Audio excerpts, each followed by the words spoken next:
Welcome to the Team Engagement Podcast, where leaders of teams share their insights. We discuss 6 questions in 9 minutes because leaders know how to be concise.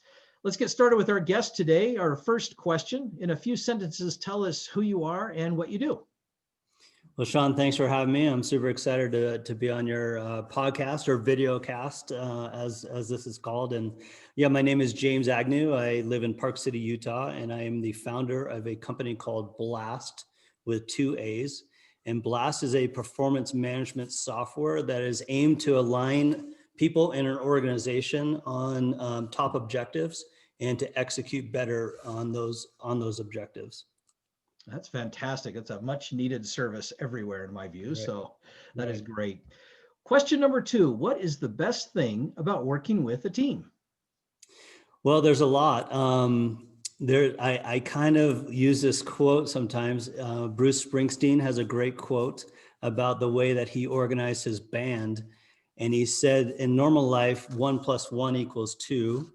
And when he organized his band, it was magic. You know, when the people came together and they were able to produce great things. And he said 1 + 1 = 3 when great teams come together. And I've had that experience in my life several times in my career where I was on a great team and we basically just produced more than we could individually, and work was easier and more enjoyable, and we had a sense of purpose.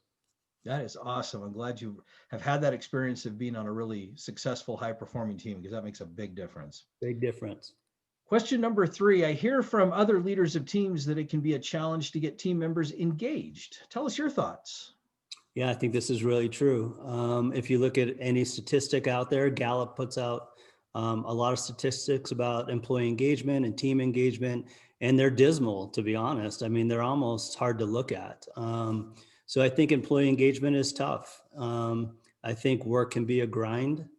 You know, we're human. We have a lot going on, especially on team dynamics. You know, there's different skill sets, there's different agendas, there's different emotional things going on. I think COVID and remote work are putting even more pressure on engagement and employee engagement, and more pressure on the manager, you know, to handle all this. I'm hearing a lot about increased teams, more people per manager, which, you know, will only hurt this engagement problem. Yeah, I could not agree more. It is definitely, this whole COVID experience has definitely changed our perspectives on it a lot. So great comments, great comments. Question number 4, what other piece of advice do you have for leaders of teams? Yeah, for sure. I think, and we kind of do this at Blaast in our software, but I think it's super important. I have this belief that every company has a great purpose, has a great reason for being, a great mission. It was started for some reason, to solve a great problem. And I think companies do a poor job of getting that mission purpose out into their culture. My recommendation for middle managers is to really connect the purpose and mission to their team and to their employees, and then link their work, their short-term activities, their day-to-day activities to working into that mission and that purpose. I think that makes a big difference in engagement. We all kind of look for purpose in our lives, and we'd like to know that our time is spent wisely, you know, and so connecting our day-to-day work to something bigger is huge. And people at top kind of get a little busy and they're working on different things. I think the middle manager could really participate in letting and bringing the purpose of the company come to life within their team. That would help with engagement.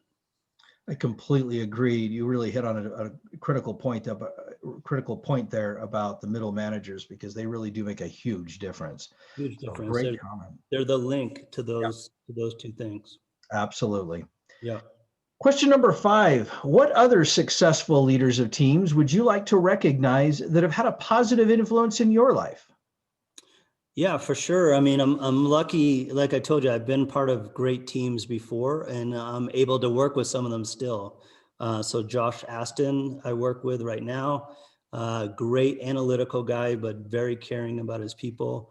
John Pexton, an accountant, CFO, friend of mine, leads big accounting teams.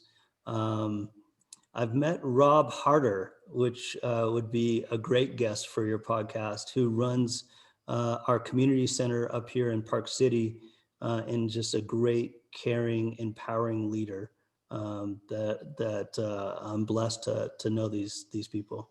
He sounds like a great individual. All of them do, for that matter. So I'm glad Yeah, you had those yeah, great experiences. leaders. Well, thank you for sharing and acknowledging them. For Last sure. question. Tell us about your first job. Now, my first job. I was 15, my first W-2 job. So I was 15, I was a dishwasher at a local restaurant. This was owned by an executive chef from Switzerland. So a very driven person.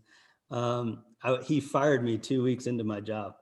Yeah, Ooh. called me at home, and he said he had a very strong accent and said I was way too slow to be a dishwasher. So after I recovered, I actually went down to the restaurant and talked to him.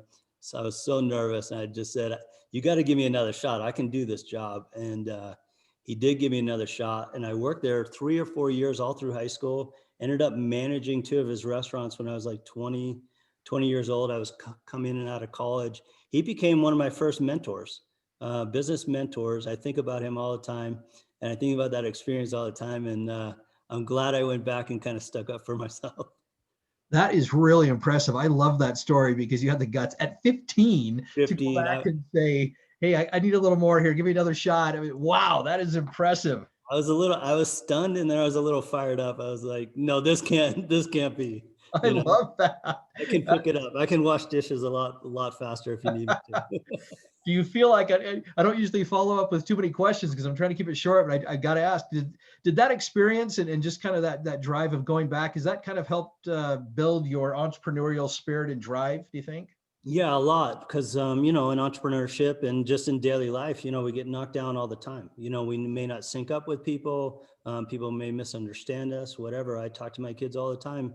Don't take it personally. Maybe we were a bad performer. Maybe I was a bad dishwasher. It could really be. But that experience of sticking up for myself, and he gave me another chance, and I worked really hard to never have that happen again. It turned out to be a great relationship. Wow. Yeah. Sounds like it. That's why it's such a great story. Yeah, yeah. James, thank you. What's that? Say that again. It's a fun thing to tell, because he was a hard-nosed person for sure. It sounds like it. A hard worker. That's Yeah, awesome. yeah. James, thank you so much for being on the podcast. How can people find you? Well, you can go to blaast.com. It's BLAAST.com. I'm also on LinkedIn. Just type in James Agnew. I try to be active there. Love to have connections, and just reach out. Okay. Sounds great. Yeah. Thanks for having me. You're very welcome. Thank you again.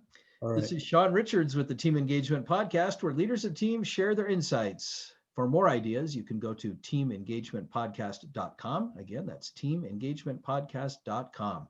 Thanks so much for joining us, and have a great day.